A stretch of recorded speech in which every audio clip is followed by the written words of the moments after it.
Bundalo. Welcome back to the channel, everybody, and welcome to the library. I'm Tennessee Fats, and I'm coming to you from here today, and I specifically made the reference to library today because today we're talking about something that's specific about this. Here's the deal, guys. I know normally you guys tune in here and we talk Hyborian Age, Robert E. Howard, and Conan, and all sorts of stuff, but every once in a while, I throw a monkey wrench into the machine. I confuse the heck out of you guys because suddenly I'm talking about something that's not that. Today is exactly one of those. Today, we are talking about this.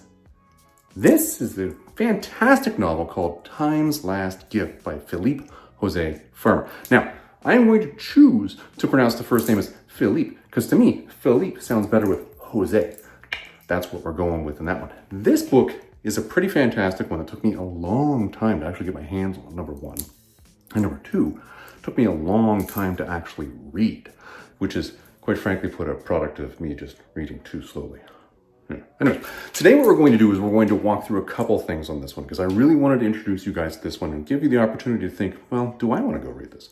So part one today, again, we're chaptering everything in this video is we're going to talk about this book. We're going to talk about what is it? What universe does it exist in? Now that's a particularly important question. It actually bears a lot into some of the later discussions we're going to have. Second thing we're going to talk about is we're going to say, okay, context done. Let's talk about specifically what the story is here in broad brush strokes. So I don't want to be spoiling this for you guys who haven't read this yet. You might be like me, you know, the book was published in the 70s, but I totally missed it. Then we're going to have a spoiler chapter right smack dab in the middle of this video where I'm going to go down a crazy rabbit hole and I'm going to explain how I got so confused. But it's important because it actually bears into one particular character that carries through what I'm going to argue is all three parts of this trilogy. And there's actually a fourth book now that I need to go get, which I'll get it. We'll get it and then we'll post an update. Then we'll come back and we'll wrap the whole thing up with, if you're interested, here's my suggestions for further readings on this one and possibly some things you want to dive into. So without any further ado, let's turn the camera around, go sit down at the desk, and let's talk about Time's Last Gift. All right, let's get into this book and let's talk about this. We've got to go sit down. You know, I stand far too much in a day, so it's important to sit when you can. Okay, here's the deal, guys. Let's talk about this Time's Last Gift book because that's really what I want to focus on today. And let's first ask the question of what universe does this even happen in? Now, this is particularly important because normally if a story is a single story, I would just say, okay, it's a single story and that's all there is to it. But this one has so much more to it. Here's the thing. Philippe Jose Farmer. And again, I have to say that name slowly every time because I actually want to transpose the first and second name for some stupid reason in my brain. So we're going to get around that, all right? We're just going to move past. This is part of an entire universe that we're just going to call him Mr. Farmer created. It is a phenomenally interesting thing because many people will know Philippe Jose Farmer for, I guess, what's the Riverworld series of novels. In addition to that, he made another entire universe with a series of books called The World of Tears. And then, not tears as in you're crying, as in tears as in layers upon things. And then there is this particular universe, well, amongst other books. But this particular universe is part of a connected one called the Wold Newton universe. Now, that is not a term that Philippe Jose Farmer coined himself. It was termed many years later by somebody else who was writing about this very issue. And the reason why it was named such is because it actually is named in a universe where the Wold Newton meteorite, otherwise known as the Wold Cottage meteorite, which fell in December of, 1792, I think, in England, caused people to have different abilities. It's almost like the idea of the X-Men sort of thing, where suddenly this meteorite has created an entire generation or generations of individuals that have skills that are beyond that of the norm. And what he did was he used that as the central glue to tie in a universe wherein you had a lot of pop culture characters suddenly coexisting in the same universe. It's fascinating. I would encourage any of you who are interested to learn more about the Wold Newton universe to go out and do so. There's a lot of information online about that, and there is a lot of info about the characters that are involved. But I will warn you this, before you pause this video and go jumping over there and immediately jumping on your computer going, before you do that, you might want to hear me out on this one. There's a lot of characters in here that maybe you don't want to know yet. And the reason why I said is because they're portrayed and brought into these books in such a way that it's left a little bit to your own imagination to really draw the connection between them and what they do. So I will say this, really a lot of the pulp heroes that came out in the old pulp magazines, they're getting drawn into this. A lot of characters that predate the pulp magazines also drawn into this. A lot of early adventure or action adventure characters drawn into this. The Wold Newton universe. A very interesting thing to look into, and quite frankly put, a really neat idea put forward by somebody who's being phenomenally creative and just said, I want to create something where I'm actually paying homage to the stuff that I read and bring it back for the next generation. Really quite cool. And that's the universe that this particular story takes place in. So now we got that done. Let's talk a little bit about timing. So, and I'm going to give you timing here for a specific reason, okay? This book, and again, I'm going to put the image up over here. Now, again, this is the first printing of the book, and that's the copy that I have. And you'll notice that I put little posties over this. And there's a reason for that. It's quite frankly put, I just don't feel like even giving the YouTube the opportunity to give me any sort of strike on this thing for including too much boobage. So we are going to keep those on there every time you see this image. So don't get pissed off at me, okay? I'm just trying to keep the videos coming to you. So that's the story we're going to be talking about today. This book was published in 1972.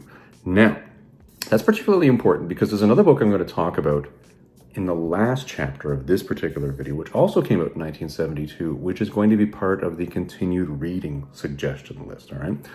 The book that follows this, and I mentioned earlier on in our intro that I saw this as part of a trilogy, and apparently other people do as well, is a book called Hadon of Opar, which came out in which came out in 1974. 2 years after that, the final part of this trilogy came out called Flight to Opar in 1976. But there's one more piece. We'll talk about that later on. But the timing is important here because you need to know this one came out before the two Hadon books. Now, we've already talked about both of those Hadon books in videos on this channel, and I'll put images up over here and over here. For those of you who are interested in finding those, that's what the thumbnails look like. I'm pretty sure I can't have two up at the same time, but we'll figure it out. I'll also put links down in the description for those of you who are interested in hearing my thoughts on those. I'll tell you, I read this entire thing completely out of order. I read the last book first and then went, well, what the heck? And then had to go backwards and read the second book and go, well, that didn't answer. And then I had to go back and read this one. And I went, oh, yeah, that's starting to make sense now. So don't do what I did. Don't read them going forward, not going backward. All right, let's get into what this story actually is, because this is really what we want to talk about here. Effectively, this story is a time travel story, but it's a time travel story that throws in a little bit of the whole action adventure genre because really of the distance that's being traveled. Now it's funny, when you look at, if you actually have a copy of the first print of this thing, and many of you who actually go and find this probably, well, they're not that hard to find. It's quite interesting that the cover of the book repeatedly refers to the fact that they are going from the world of 2780 AD back to 12,000 BC. But that clearly is a misprint, because when you actually read the interior of the book and you go through the story, the actual time that's being covered is going from 2070 AD to 12,000 BC. So the actual amount of time being covered is 14,070 years, not 14,780 years. It's a minor thing, but it's just one of those weird things that came out in the printing that just made me go, why does it say that here? But I couldn't find any reason why that actually occurs. The story is an interesting one where four people are chosen to go on a time machine called the H.G. Wells 1. Now, I'm going to do two things here. And I'm going to read two sections out of the book now. And the reason why I'm going to do that is because I'm going to give you the physical description of the four characters that are the main protagonists within this story, one of which being more important than the rest. But I also want to walk through a little bit of some discussion on time travel and the really unique way that the book interprets time travel, because it leads directly into one of the twists you get later on. All right, let's get into the reading. Now, I tell you, I am probably one of the worst readers on the planet. I mean, when I read phenomenally slow. I mentioned in the intro to this video how long this book took me to read because I read so stupidly slow. And it's not because I read one word at a time, like this. It's because I'll read something and then my brain will go, well, hold on. What does that actually mean? Are you talking about an apple or are you talking about a pomegranate? Because you got to understand, apples really weren't native to that area at that point in time. Pomegranates were. There's a theory that pomegranates actually are the precursor for apples, which where we came up with the word. And my brain just goes around and around like that. And then it takes me forever to get to the point where I move on. But setting aside my own little foibles, let's get into the actual description of the four of them, because it's kind of important here. All right, so this is verbatim. It's only on page 4. They really get into this early in the book, which I kind of enjoyed. Okay, the Englishman unstrapped himself and stood up. He is unstrapping himself from the chair in the time machine, in case you're curious. He was 6'3", and the top of his head missed the ceiling by only an inch, which means there's 6'4" clearance inside the ship. He looked as if he were 30, he had long, straight, very black hair, dark gray eyes, and a handsome, slightly hawkish face. The sheer, single-piece tunic revealed a body like Apollo's. You don't say. All right. He was an MD of the expedition, a physical anthropologist, an archaeologist, a botanist, and a linguist. If England had not abolished titles, he would have been a duke. That's important. Robert von Billman. Now, it's funny, this guy's name is Robert von Billman, and for some stupid reason, every time I read this story, I forget his first name. Anyway, he is 6'2", well-built, 35, Titian-haired, Titian-haired. Tahitian? No, it's not Tahitian. And handsome in a pale Baltic way. He was the world's foremost linguist, a cultural anthropologist, an art specialist, and had the equivalent of a master's degree in chemistry. Now that's pretty unique. You don't end up as an art specialist with a master's degree in chemistry every darn day. Now that, 2 points for you, bud. Well done, Robert. I appreciate that. Okay, Rachel Silverstein followed him. She was short, petite, dark, but had light blue eyes. She was long-nosed but pretty. Long-nosed but pretty. What does that even mean? Anyway, she had a PhD in genetics and zoology and considerable training in botany and meteorology. Now, meteorology is particularly important when you're going back 14,007, not 4780, 14,780, but 14,070, because of the whole issue of precession. Now, anybody wants, we can talk precession all day, actually. And in fact, no, we're not going to do that here. Okay, back on topic, not on precession. Away we go. Important skill set, though. I appreciate that. All right, Drummond Silverstein, note the same last name. That means something. Was about 6 feet tall, thin, and dark. He was a physicist and astronomer, as well as trained in geology. He was also a well-known virtuoso on the violin and an expert in musicology, pre-literate and civilized. How would you study musicology if it's not literate? What written record do you have to reproduce the music?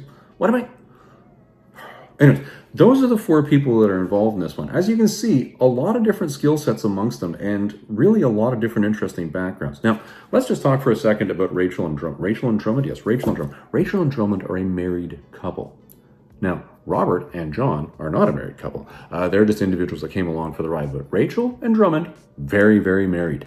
Now, another interesting aspect that comes out of this is, well, as you can tell from the description of what these people do for a living, they have very different interests and tastes. You can tell from their skill set. They're all over the map. Now, some of them do overlap a little, and it is important when you're sending back the first time machine 14,070 years in time because, well, you want to make sure that in case one of them, dies, goes crazy, doesn't survive the actual travel or, goes into a catatonic state, falls into a coma, that other people have the ability to actually pick up the slack and do what they were supposed to do. I can see that. But the other aspect of that is because they all have such different backgrounds and because they now have to work so closely together for 4 years in a time machine and they don't really have any choice of escaping from this and just suddenly going back, these guys have got to get along. And honestly, not everybody does all the time. But, that's a minor issue and we'll just set that one aside for now. But it does add nice spice and flavor when you're going through the story. Let's get into a conversation a little bit about the weird way they do time here, though, because this is important before we actually get into, what's the overall adventure here. Let's do that. I want to set the scene with that. All right, let's get into the time mumbo-jumboing here. And of course, I referenced time mumbo-jumbo because in the last Conan story I read, the only thing that I found that was actually different from the Robert E. Howard piece was that when Roy Thomas had written the Marvel script, he had Conan say enough mumbo jumbo. Since that time, that phrase has now just fallen into my verbiage and I'm using it on a regular basis. So let's just put it here, go in there. Let's talk about the time thing here. Let's set the scene, okay? Here's the scene. Here's the scene. It's 2070. They're in the future and they've discovered time travel. In fact, this one guy has discovered time travel. Now, how he got that, we're just gonna set that aside. The bottom line is he's got it. He's discovered, and the world has decided we're going to do this. So everybody gets together and they say, hey, let's all just fund this giant project that costs bajillions of dollars to send things back in time. Because it's so important we know about where we came from so we can solve all the problems that we have now with where we are. I can see that. As a student of history, I actually completely agree with that fundamental ideology. So here's the thing. They start sending back little test packets. So they send the first one back 100 years to 1973. And it's in France. That's physically where they are when they're sending them back. But it never pops up in the timeline. You know, they sent it back 1973 expecting that, you know, okay, the minute we send this back, in theory, if it makes it, and if we put enough descriptive on it that, you know, some farmer doesn't find the darn thing, get terrified of it and bury it and forget about it forever, in theory, this will be just waiting for us to walk out of the lab when we're done and, hey, somebody just delivered this. Like, you know, when Marty was waiting after the doc got struck by lightning and suddenly Western Union shows up with a letter. That sort of thing. That's what they were going for here. And yes, I'm going to reference Back to the Future a few times in this video just to try to give you a sense of how things work a little differently here. So, it doesn't appear. It's kind of weird. So they said, okay, you know what? Let's send another one back to like 1873. So go back another 100 years and see if that one pops up. Well, that one doesn't pop up. And that's kind of odd. And they're thinking, man, we have a really hard time with people in France over the last 100 years picking up these stupid packages of them and delivering them to us here now. Like, what the frit? Now, of course, you have a couple world wars that occurred in the meantime. Well, at least from 1870 to then. So maybe that's the reason for it. So they say, well, okay, well, here, we'll do one more, and only one more. But this time they get smart about it. And they say, okay, what we're going to do is we're going to make this thing so damn radioactive that there's no way we can't find it. All we need to do is literally go outside and test the ground with a Geiger counter. And if it made it, we know it made it. Plus, we can measure the radioactive decay and know it actually went all the way back there. Now, the radioactive decay part, I filled that in my head. But I'm pretty sure that's what they were going with there. So they sent it back to 1850. And that one made it. Not that the actual package arrived and they actually found it, but the radiation was there and they went, oh, okay, this one made it. And that's what made them finally step back and say, okay, guys, we know it works. We know it made it back there. Now it's time to make the time machine. Here's an interesting twist to this. And I thought this was really well done. Okay, so here, I'm going to get out the old book here. We're going to do some reading here. So let's just see. I got to skip to the part that's the important part. Nope, that wasn't the important part. Here we go. One of the theories about the failure of the first two models to be found was immediately dismissed. Why are we talking about that? Okay, this theory postulated that the structure of time was such that time travel was impossible within any period in which contemporaries of had been living. Contemporaries had been living. In other words, time, to avoid a paradox, but not in the pathetic fallacy, would not permit time travel except in a time before anybody living in AD 2070 had been born. The critics points it out, none too gently, I probably wouldn't have been too gentle about that either if I heard that as an explanation, that this would mean that somebody born before AD 1875 was still living and that his presence was keeping the models from appearing in AD 1973 and 1890. If the hypothetical person was born in, say, 1870, he would have been 200 years old. And that was impossible for several reasons. And then they go on to explain that. So in theory, and this is an interesting point, time travel is not possible during a time in which somebody still alive at the time time travel is occurring was alive. So, to give you guys an example of how that parlays into our speak. Okay, I am very old. I was born in the wonderful year 1975. So in theory, that means if somebody out there, let's say, oh, I don't know, what country would I say would probably come in? I would say it's probably Belgium.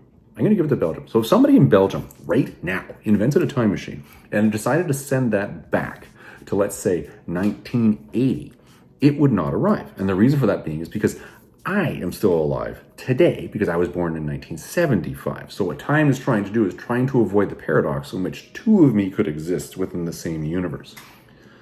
Now, I know that's pretty silly because many of the rest of you were out there, in 1980 as well. But let's just pretend I'm the only person in the world that's this old because there's just been some massive solar event and that somehow I survived it and everybody else is in their 20s. That's how that analogy actually makes sense. Pretty weird, but that's the time travel mumbo jumbo they went with here, which means Back to the Future would have been entirely impossible. Okay, time mumbo jumbo out of the way. Let's get back to actually talking about. So that's broad context, broad brushstrokes. We've talked about who the people are involved, and we've talked about the whole time travel mumbo jumbo. I love mumbo jumbo. That's a great phrase. Roy Thomas, I want to thank you for sticking that back in my vocabulary because I probably forgot that years and years and years ago. Anyway, here's the deal. Here's the story and how it happens. They do make it back in time, and they do make it back to 12,000 BC. And effectively, they run into a group of individuals and go on a whole series of adventures with them. It's fascinating. And the book spends more time talking about the anthropology of what's going on in Europe, Northern Africa, through the Middle East, even all the way up to England during these times, going back 12,000 years. And it offers a wonderful vignette of how we understood the world in the 1970s that pre-existed all the way back to 12,000 years BC. What's also fascinating is if you studied enough history today and you studied enough about what's going on and who's, where, when, why, and how, well, maybe not the how part because we don't know, or the why, we actually don't know that part most of the time either, you will see that a lot of the assumptions that they made, particularly with regards to animals, particularly with regards to the migration of mankind, particularly with regards to who was doing what when, as far as technology goes, it was really well researched. This guy knew what he was talking about. And it's a fascinating series of adventures. There's one fallacy that falls into this one, though, that really makes you go as you're going along and makes you go, wow. Because there's a key assumption made by 3 of the 4 individuals that I've mentioned here about the 4th individual that just suddenly appears in the narrative out of nowhere as a posit or a hypothesis of, well, this could be why. And then suddenly, with no proof and no rationale as to that existing or not existing, all 3 of them accept that as the truth. And the story continues on. And what's interesting is that one posit of that weird jump of truth turns out to be the truth. And it's totally one where you're like, really? That's what you went with? That's where the odds went on? But now, I will say this. It works for the story. I'm not telling you what it is. But I will tell you, when you hit that, it's going to go in one ear and out the other, and you're going to forget the whole darn thing. And it's only when you get to the end of the story, you're going to go, what? That was the thing? It was the thing. Now, set that aside. Do they make it? Well, you're going to have to read it and find out. Conan, should I really go into a lot of detail? You're saying, you're giving me the look. Okay, here's the thing, guys. All right, we got to go through the spoiler section now. Okay, we've gone through the, here's roughly what happens in the story, and I've stopped right there. Spoiler section now.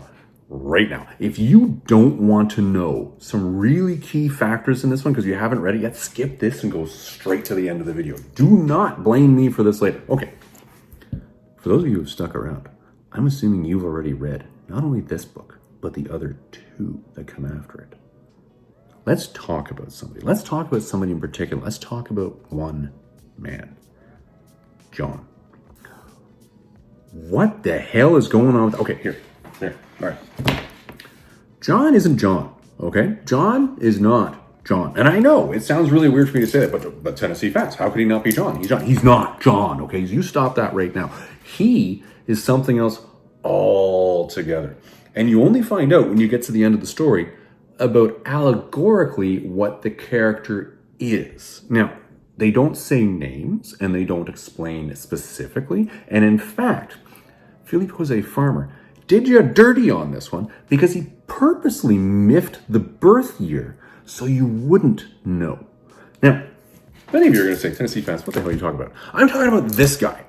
How many of you recognize that image? Some of you do. Some, you know you do. You know you do. You know you don't want, you're saying to yourself, Tennessee Fats, it can't possibly be. It is. It is. It totally, totally is. And it's not just me that says it. A whole bunch of the interweb also says it. So I'm not spilling any beans on that one right now. Effectively, John, as we know him from the story Time's Last Gift, is Tarzan of the Apes. There's no way you can go around this and say it's not. Everything matches specifically, and we're going to get into this specifically and talk about a variety of factors here. One of the things that comes up, though, is, and it is hinted heavily, is the fact that he is more than just human. And when you get to the end of the story and you find out, oh, what happened to John? And you're like, oh, well, that sounds pretty cool, but wait a minute, doesn't that sound like somebody else we all know? Yes, it does. And that person suddenly evolves and becomes more of a character that's more drawn out in the following 2 books thereafter. I did this video already where I talked about Flight to Opar. That was the first one where I ran into a character called Sahindar. And that character made me go, what? And it's funny because that character, as he was written in there, made me think it wasn't Tarzan at all. I actually thought it was an ageless King Kull. And of course, that's me carrying my baggage to this because I'm a Robert E. Howard guy. So I'm like, well, nobody ever actually wrote about how King Kull died, ever. That's probably him, especially based on what he did. Then I went back in time and I was like, well, hold on. If this is the last story here, let's go back one and read the one before it. And that's when I read Hadon of Opar. And I made this video over here, where I got a little more detail into him. And I realized immediately going into this one, I was like, that's definitely not King Kull, specifically because of one reference. And we'll get to that in a second. I only went back and read this one, which is the first one of the trilogy now. And I was like, okay, so Sahindar is definitely John. But the problem is John isn't John. John's not just some guy that happens to live for 14,000 years. No.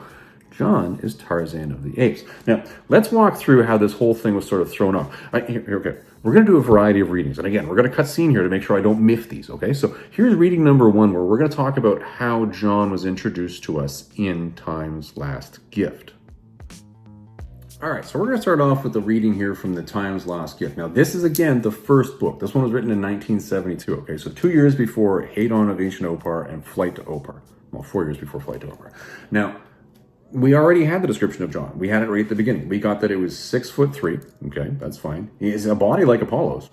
Good on him. Gray eyes, handsome, slightly hawkish face. If England had not abolished titles, he would have been a duke. Now, what's interesting in here is they start alluding as the story goes on, and I haven't gone to a lot of this, about there's some funny business about how he was chosen to be one of the 4 that was sent back on this time machine. And they allude to that. And you're like, okay, that's kind of strange, but that's not conclusive. It's you don't like him and you're just being mean about this. But it comes back later on where they talk about it in even greater detail, where they say, well, John, and when I was checking into his records, it wasn't me, it was actually the guy who discovered time travel, was checking into his records, and he found out that the original John that this person's named after was born in 1873 in Africa. And he lived for a long time, but then he died, and all of his kids after him were named John, the same name. And, when I looked at the Hall of Records, what I found was that, and when they looked into it, that the brainwave records and the fingerprint records of all of his descendants had been altered over time, at some point in time, number 1. And number 2, none of them had ever gone to school. They've all been privately schooled. Okay. Number 3, he lives in a nature reserve in Kenya. Number 4, the fact that, quite frankly, all of this original John and all of his descendants seem to look the same when you look at the photos. The only difference, apparently, is with these records that show different fingerprints and different brainwave patterns. But that's been altered. And then when they start stepping back, they go, well, actually, we made that assumption earlier on that hypothetically somebody could live that long if they drunk some sort of elixir. And the elixir tends to be the one that actually gives it away at the end of the day. And that's where you're like, okay, so hold on. He has lived this long? That seems a little strange. But again, little things here that will throw you off. For example, he was born in 1873. Tarzan was born in 1888, not 1873. So that's a little bit off. 2, the name is off. It doesn't match. It is not Lord Greystoke or Greystoke. It's not that. It's literally this guy John and the other name. That he was a lord or a duke, not a lord, a duke. A little different. Okay, all right, that's book one. But I think the idea here was that the idea of this character being Tarzan was adapting slowly over time. Bear with me here. Let's go to the one that's 2 years later, Hadon of Opar. When Hadon is discussing with other members of the party, well, what was this Sahindar character that you guys ran into really like? Bear in mind, this was happening 10,000 BC, 2,000 years after the events where the majority of the story of Time's Last Gift take place. Okay, so this is Hadon talking to some other guys that he's run into, and we're not going to go into the full story on this one. If you wanted to check that out, check out the other video we did. Okay, so, and he says, well, what's this Sahindar guy like? Now, Sahindar, at this point in time, we really haven't got a sense that Sahindar is in fact John, but I'll tell you why we know he is when I get to a reading after this one. Okay, so he says, he's somewhat taller than you, Hadon. He has the bigger bones, and he's somewhat more muscular, though not much more. But I have seen him lift a boulder that 4 men could not lift it. I have seen him outrun a charging elephant. His body is scarred from the knife and claw and the tusk. Perhaps he bears 100 scars in all. The most prominent is on his forehead, however, which he has said was the result of his scalp being torn open by one of those half-men, the new car. And he has large, dark gray eyes. And then Hadon cuts him off. Now, let's take a minute here and just take scar on his head, attacked, and as a result, torn open by one of those half-men, a new car. Now, let's remember, Tarzan had his scalp torn open when he was battling a member of his own tribe in the first Tarzan of the Apes story. And he had a scar as a result of that. Okay, gray eyes, big guy, covered in scars, faster than an elephant. Okay, really strong, and a scar on his head. Now, granted, we don't know yet, all right? It's not 100% fixed. We don't know. It could be, it could not be. Anyway, so then Hadon says, wait, if he's a god, why does he not heal his scars? He says, well, he clearly does. You may ask him if you ever meet him, Honecly say. I did not question him, I only answered him. And he has long, straight black hair, and he wears only a loincloth of antelope hide and carries a leather scabbard holding a large iron knife. He carries his back a quiver of arrows and a bow. Strong men could not bow. The tips of the arrows, however, are of flint. Okay, again, you're very much going into the idea of, like a Tarzan. And this is kind of interesting. And that's really odd. He talks to animals as well. They describe the fact that he's talking to a great lion, and the elephant on whose back he rode and the monkey who sat on his shoulder. They obeyed him as if he were their mother, and I swear that he talked to them. The elephant stayed away from us, but the lion walked amongst us, and we were very nervous. Seems a little bit like Tarzan, right? It does, especially that scar issue. That one kind of throws you off. Now, what's interesting here, though, is you'd say, well, Tennessee Fats, how do you know that this Sahindar person is actually the same person as John? Well, here it is. Here's the $1 million point right here. Again, they're talking about him. Where are we here? He's talking to Lalila. That's right. Okay, again, if you want to really know more about this story, go check out the other video. He was visiting again the place where he would be born in the far future. I did not understand his words, and he did not explain. He did say that he was not a god and he could die, and that he had traveled backward in time, but now had to travel forward as all mortals do. Well, they were in Africa when he was visiting that place. Tarzan's born in Africa. Okay, that kind of gives it to you. And we know that John, in Time's Last Gift, did travel back in time, and now is trapped going forward slowly in time the way the rest of us did. Okay, I'm beginning to get a sense here, this is definitely Tarzan. But then, we get a monkey wrench. Okay, now here's the monkey wrench. And I think Philippe Jose Farmer did this intentionally. He was doing this very tongue-in-cheek. He was doing this for a reason. Let's go to the 1976 book here. Okay, now in this one, Hadon's hanging out in the city. And he actually runs into Sahindar in that city. Now again, this happens in 10,011 BC. 10,011. So that's 2,000 years, give or take, after the events of Time's Last Gift. Okay, so he's hanging out. He's having a good time. And Hadon at this point in time, he's a fairly tall guy. He's 6'3", but again, he was saying, boy, I like being the tallest guy in my whole kingdom, but he found out when he got to the big city, he wasn't really taller than everybody else. All right. Stranger walked out from the side street with a bold, long-stepping stride. He had his head held high and proudly, resembling an eagle in the manner in which he turned from side to side. His hair was long, straight, and very black. It fell over his forehead in bangs, chopped off several inches above the eyebrows. His large eyes were widely spaced, and when Hadon was near enough, he perceived that they were dark gray. They looked strange and unsettling, as if they saw everything before them quite distinctly and analytically, yet also saw things that were not there. His face was handsome, although not regularly proportioned. The nose was short but straight, the upper lip short, the chin square and deeply cleft. His physique was big-boned and muscular, but suggestive of a leopard rather than a lion. Okay, well that part actually pretty closely does do the job. But things get a little weirder here. See, what happens is this stranger is beset upon by a group of hillmen. And they say, hey, you've got an iron knife and you must have stolen that. You need to give that back. And they're going to basically beat him up and attack him for this. And the gray-eyed man says, the knife was my father's. However, I don't have to account to you or any man. It was his father's? That doesn't make any sense. Doesn't make any sense at all. Why would he be carrying his father's knife? He didn't take his father's knife back with him at the time's last gift. That doesn't... Why? Anyways, the whole battle occurs in this one in such a way that this stranger literally slices through a group of hillmen like they're nothing but chaff. And this is where I got the idea. I think that's an ageless King Kull, because this guy came out of nowhere. Now, granted, where would King Kull have got a knife that was his father? I have no idea, because Kull doesn't even know who his father was. But to my mind, because I was carrying my Hyborian age, or in this case, Thurian age baggage, I was like, it's got to be King Kull. He had gray eyes. He was about that high. He had his hair cut that way all the time. And he wouldn't have to account to himself to anybody. That's exactly what King Kull would say. I'm like, is it? But you've got to go back and take a look at the second book. The second book is the one that gives it to you. Here's what gives it to you in the second book. What gives it to you in the second book are two things.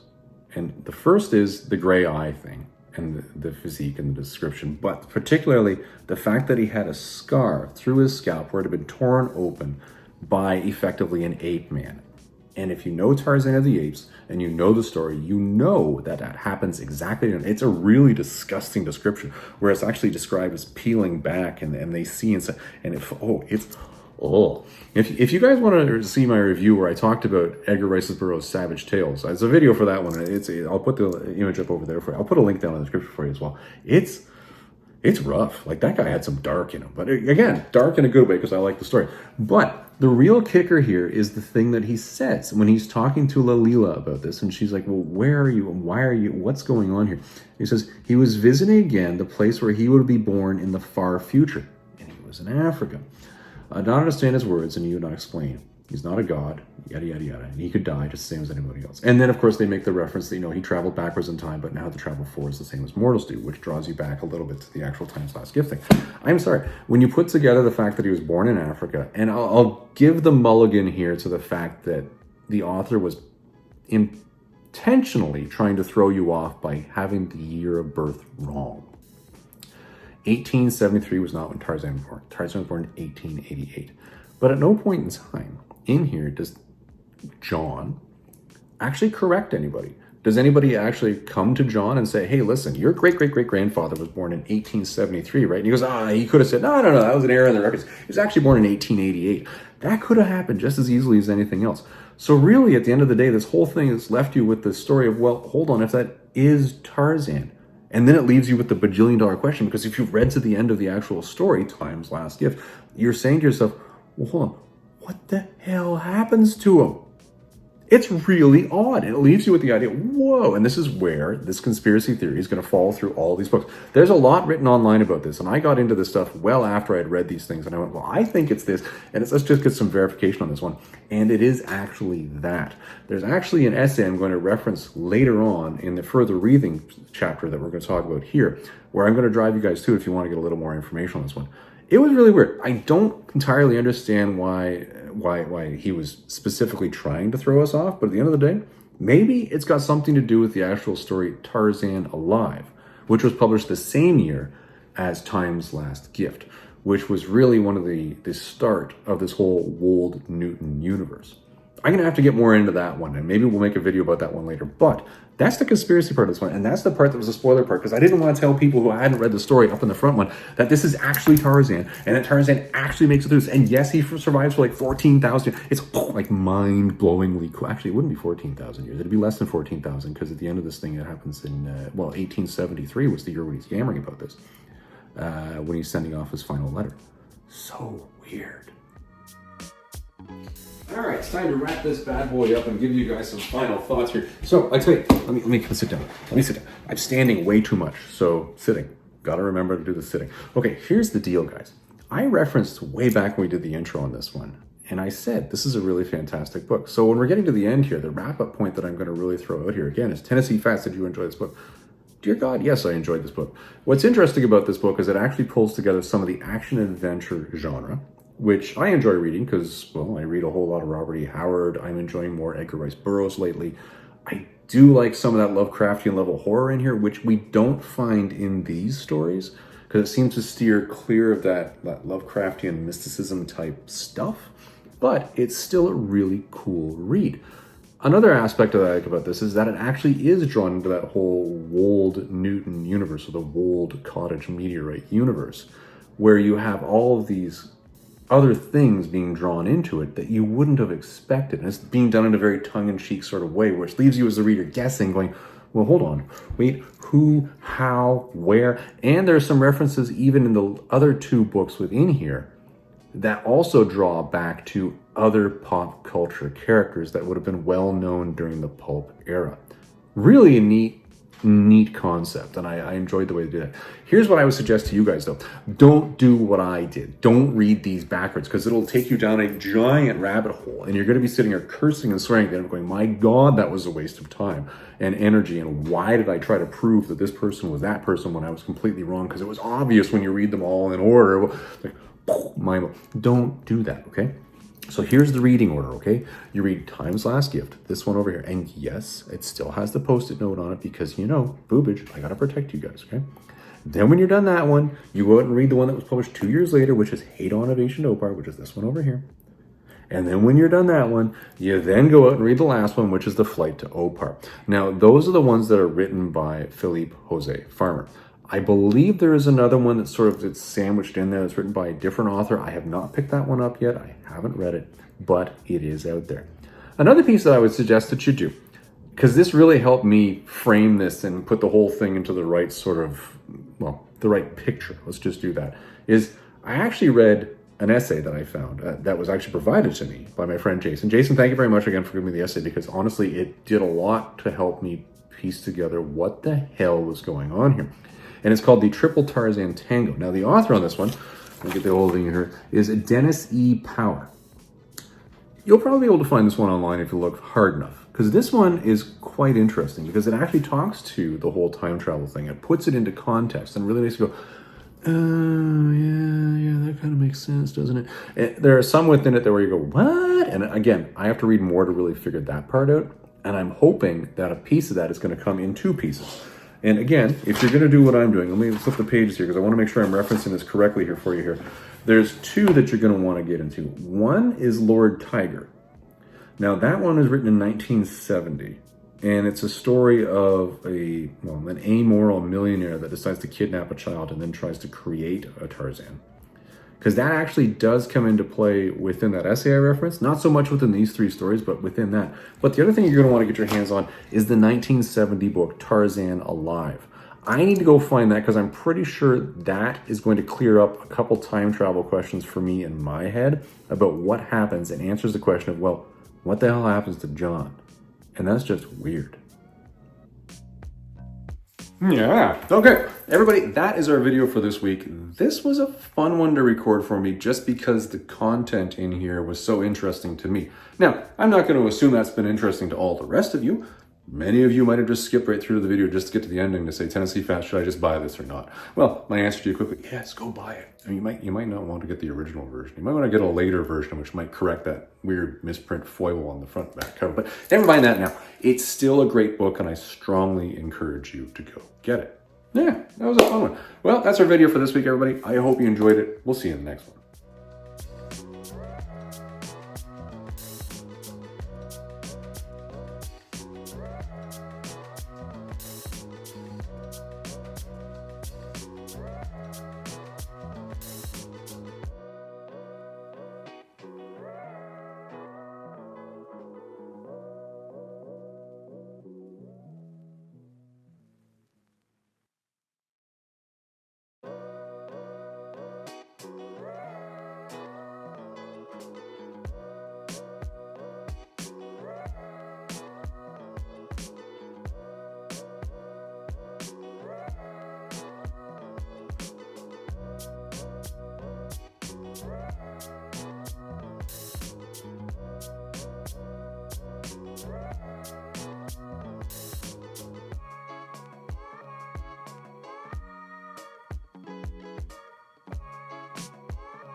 All right, it is Easter egg time. You guys who know, if you stuck around, I always say this at the beginning of the Easter egg thing. For those you, the Tennessee Fats loyal out there, that are out there and you're saying, oh, Tennessee Fats stuck an extra 5 minutes at the end of this video. I did, because again, I like these Easter eggs. Many of you have watched the video saying, some of you might have been asking yourself, geez, Tennessee Fats, did you get popped on the nose or something? Now, no, well, actually, you know, it's a valid point. When I look at the garbage that comes out of my mouth on a regular basis, when I'm out in public, I'm surprised that, honestly, I don't get popped in the nose more frequently. This, however, was not the pop in the nose of a person. This was the pop of the nose of Senor Francesco Bean Cobain, who decided that he would be pissed off at me when I took him away from a food dish that wasn't his. Territory, young bean, territory. Anywho, so this is, again, not somebody, it's more of a cat. Yeah, it happens. Here's the deal, guys. This was a really weird topic to cover for me because I went down, as you guys know, I go down many Hyborian Age rabbit holes. And I find them all the time in Robert E. Howard's works. And I find them all the time in the comics. And then I go down these crazy extensions in my own mind of, well, what is that? How is that? And I know most of the time that's done intentionally. What was fun about this one, and what's most interesting about this Wold Newton, and again, it's Wold, W-O-L-D. It's not me saying world strangely. It's W-O-L-D. Wold Newton, which is based on the Wold Cottage meteorite, which was 1792, December. I don't remember the exact date. Anyways, that's what it is. But it's funny that what the author did here was he purposely threw in Easter eggs. He purposely threw in all these little weird nuances where you're like, whoa. So Tarzan is one. We're in the Easter egg phone here. I can talk about whatever the heck I want here. Doc Savage is all over this thing. There's a point in time where he draws in Sherlock Holmes and Moriarty. I haven't read those, but they're out there. There are a lot of weird ones. And in fact, other authors have picked this up and expanded on this more over time, where it's become this giant thing now where you can pick up a lot of these. Now, that Tarzan Alive book supposedly is like a tongue-in-cheek sort of autobiography of Tarzan. I'm looking forward to getting that because my hope is That will explain to me what the heck happens to John / Sahinder / Tarzan at the end of Time's Last Gift. It's an odd one. And another really interesting thing is I'm hoping it will develop more of the brief summary that John gives us at the end of Time's Last Gift of what he did to keep himself busy for the last 12,000 years. Like that's pretty interesting stuff. Well, 14,000, sorry, not 12,000. Really an interesting one, and I'm looking forward to reading that next.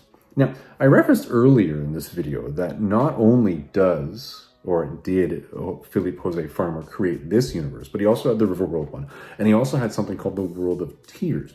That is the next one I'm going to jump into. I just want to let you guys know that I'll be going down that road next. And in fact, I have one book of that one already on hand, which is called A Private Cosmos. I don't know where this is. And you know, it's funny because I specifically said at the end of this video, don't do what I do and read the books out of order because that's stupid. But I'm probably going to do that again because I'm pretty sure this is not the first one in the World of Tears storyline. But still pretty cool, and I'm looking forward to reading this one next. Every once in a while, that Tennessee Fats library pays off with some really fun stuff. I don't just read comics all the time.